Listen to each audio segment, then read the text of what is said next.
Good morning, students. Today we are going to discuss 10th standard physics, unit 5, acoustics. What is acoustics? Acoustics is a branch of physics that deals with production, transmission, reception, control and effects of sound. Learning objectives. By the end of this class, we will be able to understand how sound is produced and transmitted, the speed of sound, its frequency and its wavelength, to know the speed of sound in various media, explaining the factors affecting the speed of sound, reflection of sound, the speed of sound using the method of echo, understand Doppler effect. Finally, we are going to solve all the numerical problems. Introduction. Sound. Sound plays a major role in our lives. As we know, sound is a form of energy which produces sensation of hearing in our ears. In our daily life, we hear varieties of sounds produced by different sources. Some sounds are pleasant, some sounds are not, but all sounds are produced by vibrations. Sound plays a major role in our lives. We know we communicate with each other mainly through sound. When we think of sound, questions arise in your mind are: what is sound? How is sound produced? How does sound travel? Sound is a force or energy. Let us discuss first question, that is how sound is produced. Sound is produced by vibration. As we know very well that we studied in 9th standard, sound is produced by vibration. What is called vibration? Vibration is nothing but to and fro motion of the particles. When an object vibrates, the particle of the medium around to vibrate, but the vibrating particle do not travel to the ear, but the disturbance to be carried forward. Whenever there is a vibration, particle of the medium around to vibrate, the vibrating particle do not travel actually, but the disturbance to be carried forward. The disturbance which is carried forward in a medium is called as wave.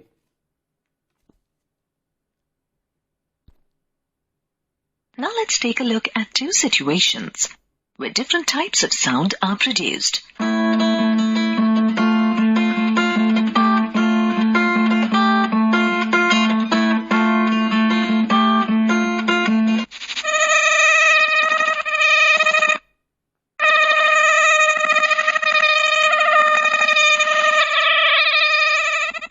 What was common in both the cases where sound was produced?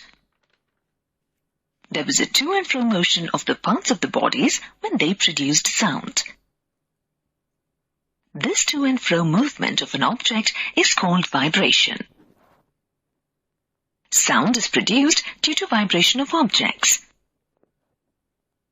In the case of the guitar, it is the vibration of the strings that produced the sound. The buzzing sound is produced by the rapid vibration of the wings of the bee. Really? It's a little difficult to believe. Well, let's verify whether it is true through an experiment that should help convince you. Let's take a bell and ring it. Do you hear that sound? This ringing sound is due to the vibration of the bell's gong. Now, suspend a table tennis ball with a string to a stand. And then gently bring the ball in contact with the ringing bell. You will be able to see the ball flicker away from the bell and start swinging. This is because the bell is vibrating. This confirms that the sound of the bell was being produced due to vibrations. How does sound travel? Will you be able to hear any sound produced by your friend on the moon? No. Moon does not have air, which means there is no medium. You will not be able to hear any sound produced by your friend. How will you be able to hear sound on the earth? We have medium like air, water, steel. Yes, we are able to hear any sound produced on the earth. Sound can travel through gaseous medium or a liquid medium or a solid medium. But then, what happens when there is no air or no other medium? What happens to a sound produced in such a situation? Sound cannot travel in the absence of a medium. We know that the sun is a huge ball of fire. The reactions of gases in the sun result in explosions that produce light as well as sound. Why do you think we are able to see the sun's light, but not hear the sounds of these explosions? Because sound needs a medium to travel. We just said that sound needs a medium to travel. Let's verify this through an experiment.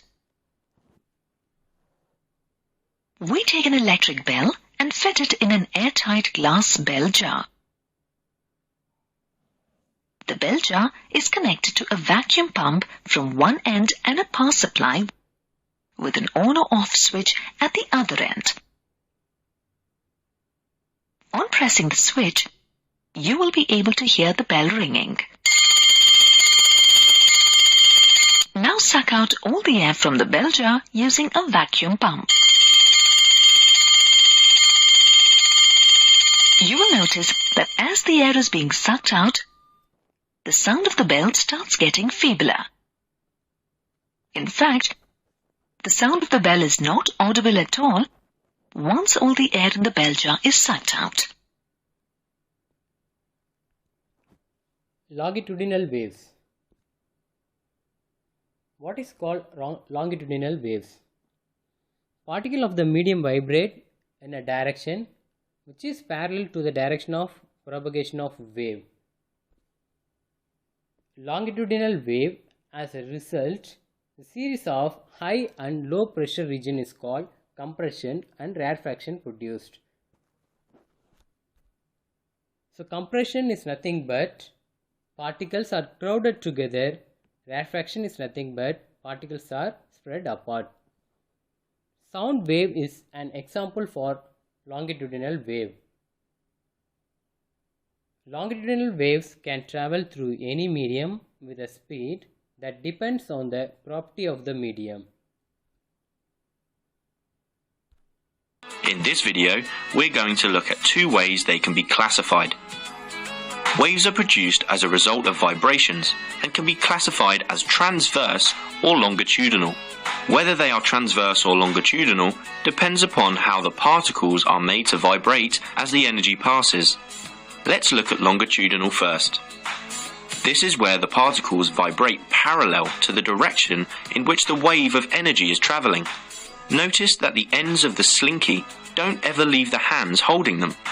It's only the energy that travels. The places where the coils or particles are bunched together are called compressions. Where they are furthest apart are called rarefactions. Second one, infrasonic waves. Frequency below 20 Hz cannot be heard by human. Earthquake, ocean waves, whales. Ultrasonic waves, frequency greater than 20 kHz. Human cannot detect, but dogs, bats, dolphin can detect.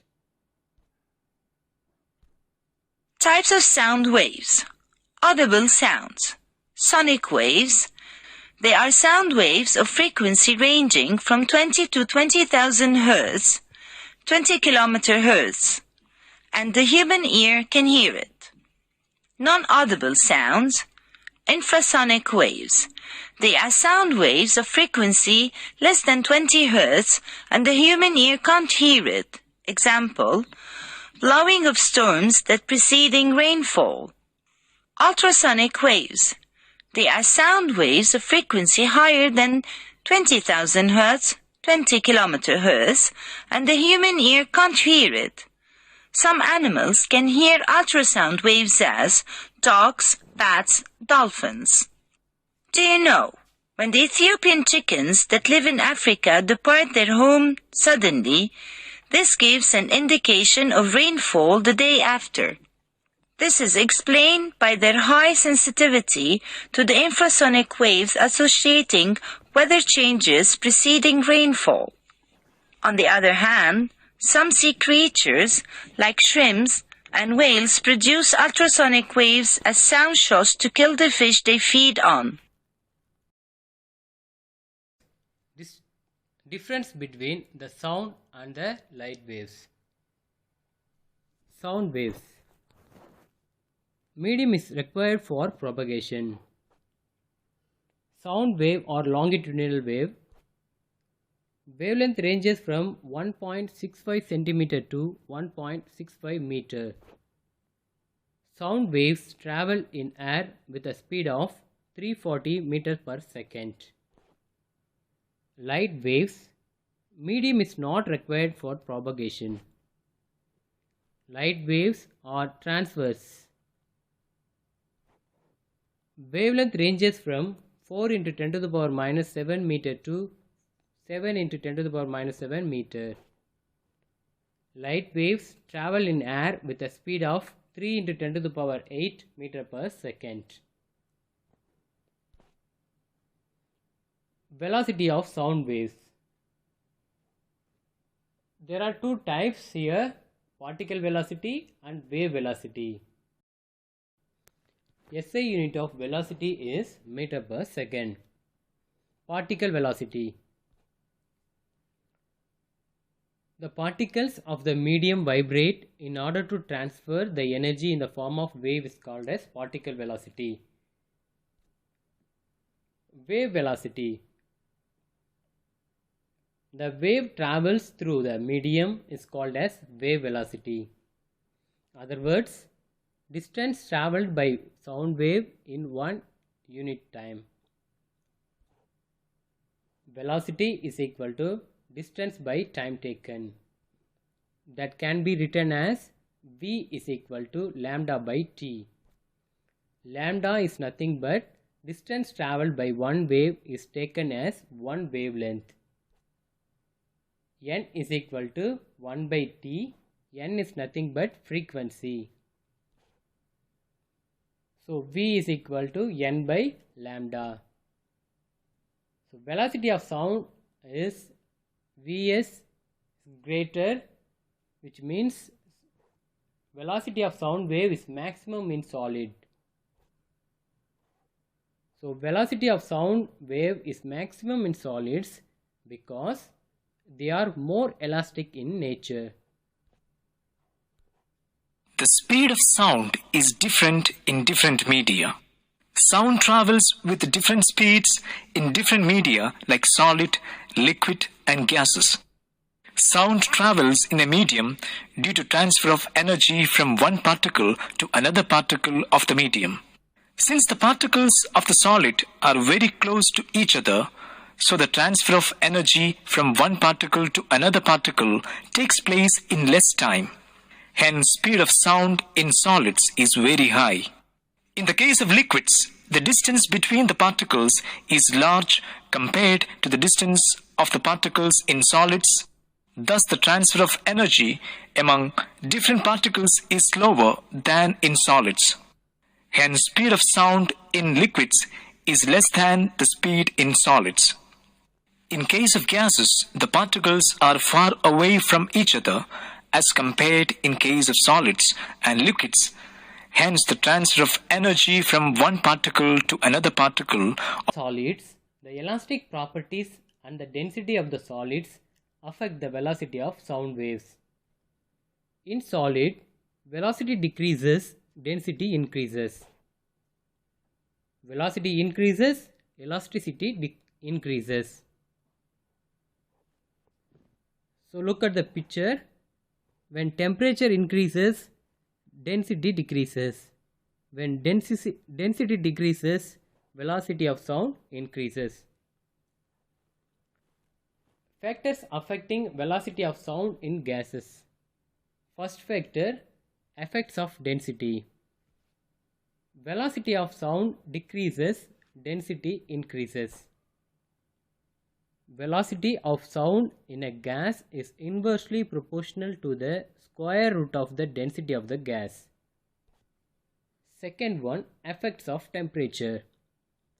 Velocity of sound increases, temperature increases. That is, Vt is equal to V0 plus 0.61 T. Effects of humidity. Humidity increases, speed of sound increases. In the second case, effects of temperature, V0 is nothing but the velocity of sound in gas at 0 degrees Celsius. So here V0 is nothing but 331 meter per second. So factors affecting velocity of sound. First one, temperature increases, speed increases, temperature decreases, speed decreases. Second case, density increases, speed decreases, density decreases, speed increases. Third case, humidity increases, speed of the sound wave increases, humidity decreases, the speed of sound wave decreases. Next is important topic, reflection of sound. What is called reflection of sound? The bouncing back of sound waves from the interface between two media is termed as reflection of sound.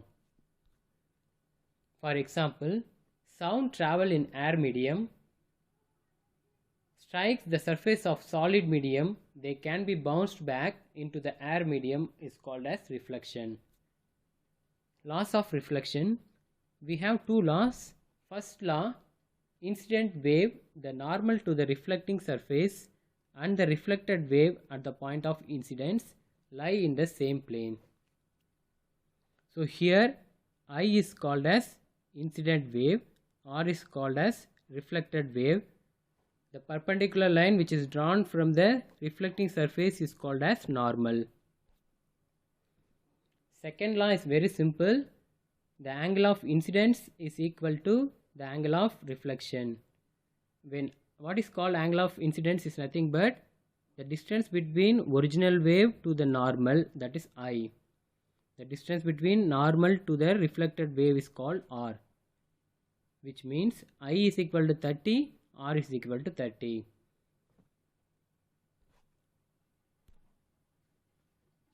When light rays are incident on a reflecting surface, they bounce back. Similarly, a sound wave incident on a hard surface bounces back into the same medium. This is known as the reflection of sound. According to the laws of reflection of sound, the direction in which the sound wave is incident and the direction in which it is reflected make equal angles with the normal to the reflecting surface at the point of incidence.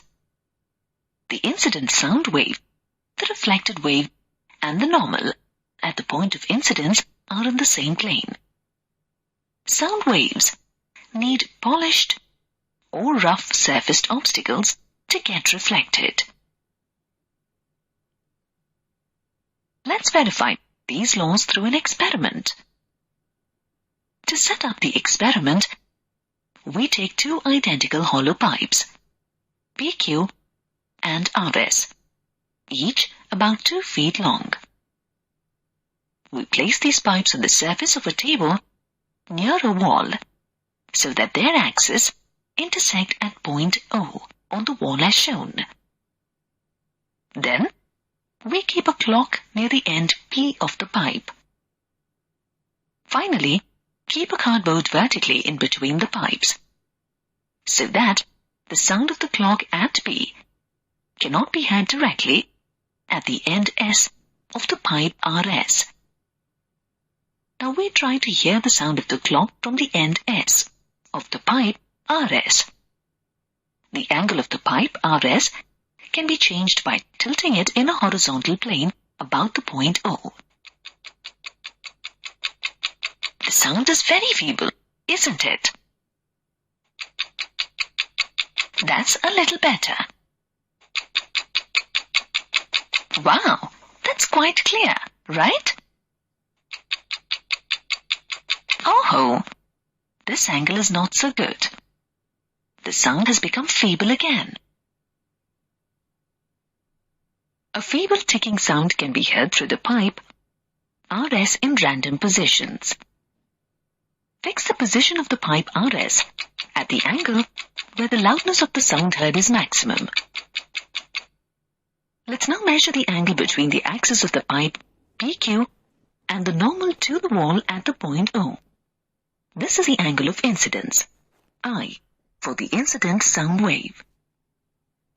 Now, we'll measure the angle between the axis of the pipe, RS, and the normal to the wall at the point O. This is the angle of reflection, R, for the reflected sound wave. You can see that the angle of incidence is equal to the angle of reflection. Now, try changing the orientation of the pipe RS by tilting it vertically. The audibility, that is, the loudness of the reflected sound, decreases. This is because, when tilted vertically, the plane of the reflected sound wave is different from the plane of the incident sound wave. In this situation, only parts of the reflected sound wave pass through the pipe RS. This confirms that the incident wave, the reflected wave, and the normal all lie in the same plane.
Echoes. An echo is the sound produced due to the reflection of the original sound from various rigid surfaces such as walls, ceilings, surface of the mountains.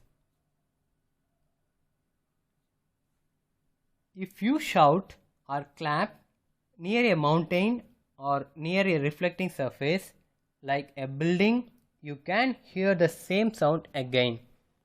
The sound which you can hear is called an echo. It is due to the reflection of sound. One does not experience any echo sound in a small room.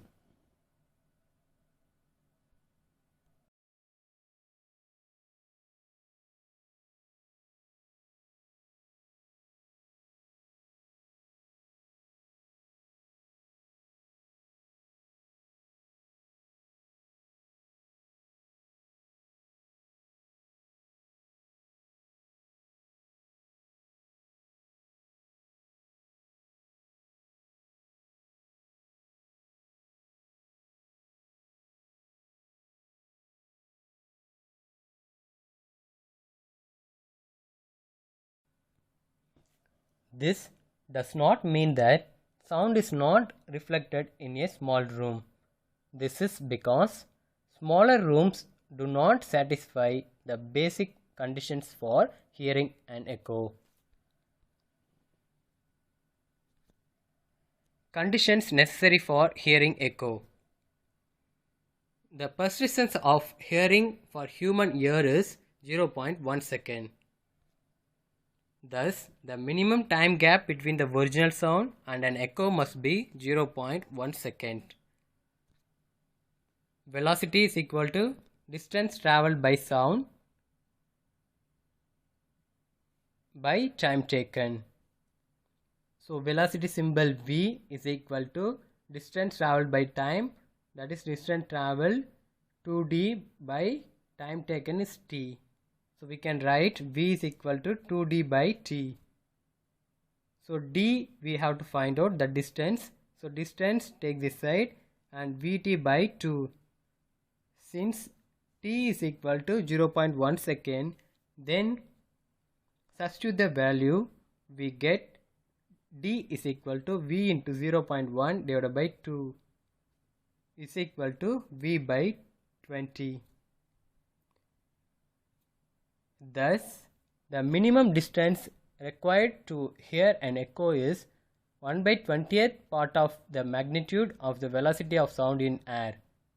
If you consider the velocity of sound as 344 meter per second, the minimum distance required to hear an echo is 17.2 meter.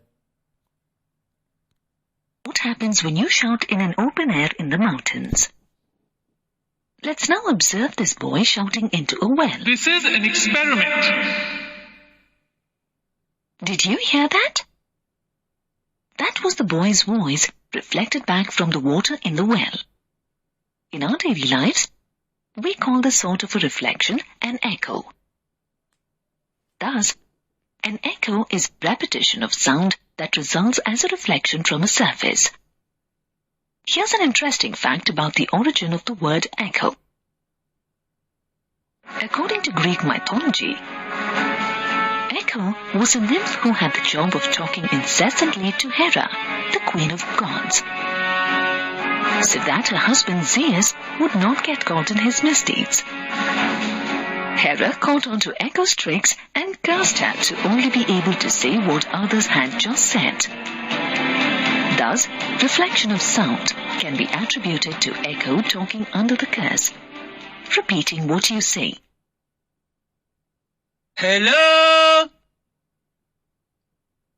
You may be wondering why you don't hear an echo for reflection of every sound. To explain this, let's observe a scenario where a man standing in front of a cliff shouts, "Hello." Hello? Hello? Did you hear that? There was a clear echo. Now, let's see what happens if the man moves closer to the cliff and shouts, "Hello" again. Hello? In this case, there was no echo when the man shouted.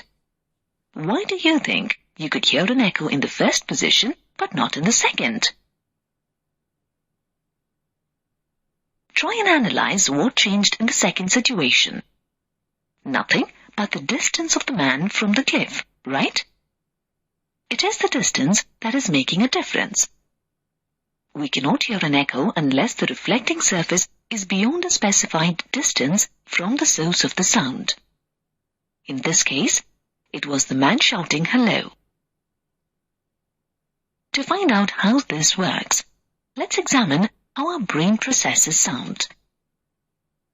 The sensation of sound persists in our brain for 0.1 second. Therefore, to identify an echo, the time interval between the reception of the original sound and the reflected sounds should be at least 0.1 second. So, how much distance do we need between the source of a sound and the reflecting surface to be sure that we will be able to hear an echo? Let's find out. The speed of sound at a given temperature, say 22 degrees Celsius, is 344 meters per second. Consider the echo produced by shouting on a cliff. Let d be the distance between the source of sound, in this case, the man and the obstacle, in this case, the cliff. The distance travelled by the sound wave from the source to the obstacle and back to the source is equal to 2d. To hear the echo, the duration in which the reflected sound travels back should be at least 0.1 second. Therefore, by using the expression of speed, the distance travelled by the sound wave is equal to the product of the speed of the sound and the time for which a sound persists in our brain. On substituting the values and simplifying, we get the distance is equal to 17.2 meters. Therefore, the minimum distance required to hear an echo is 17.2 meters. Note, this distance will change with the temperature of air, as the speed of sound changes with the temperature of air.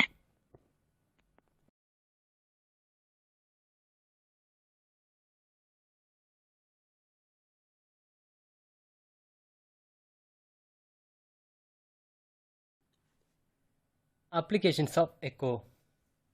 Some animals communicate with each other over long distances and also locate objects by sending the sound signals and receiving the echo as reflected from the targets.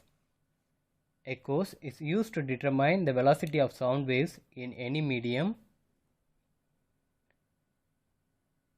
And ultrasonography, which is used to create real-time visual image of developing embryo or fetus in the mother's uterus.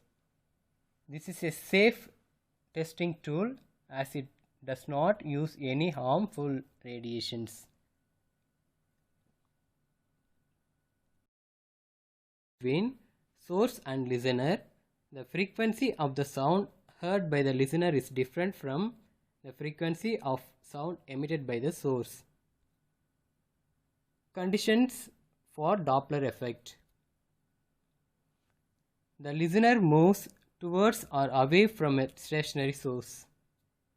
Second one, the source moves towards or away from a stationary listener. Both source and listener move towards or away from one another. The medium moves when both source and listener are at rest.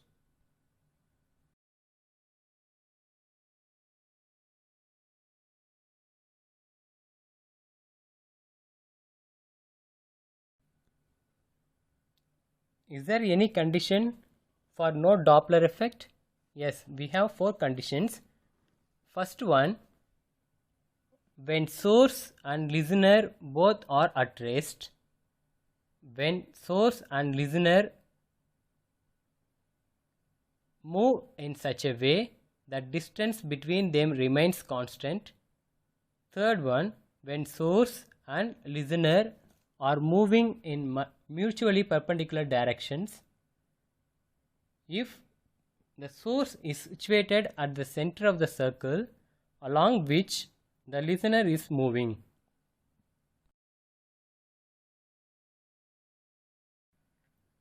These are the 4 conditions for no Doppler effects.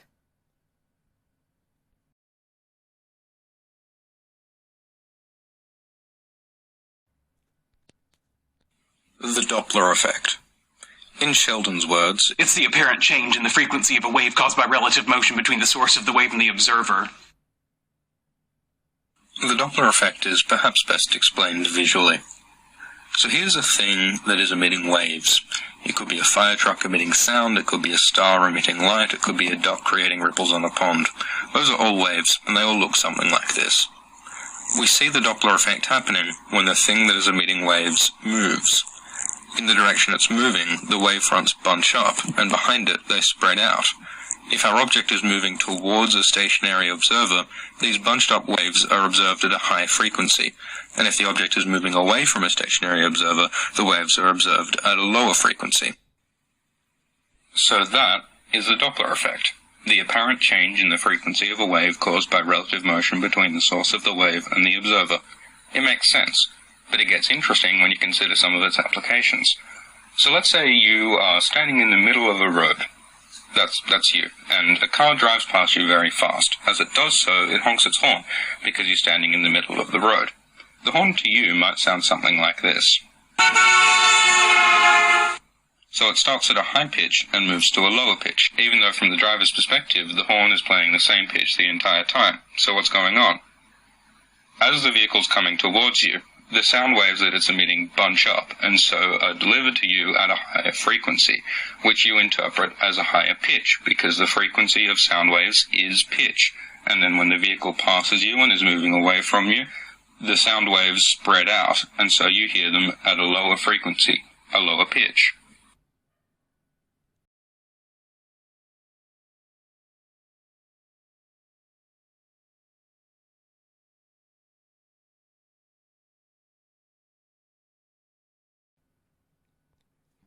Applications of Doppler effect.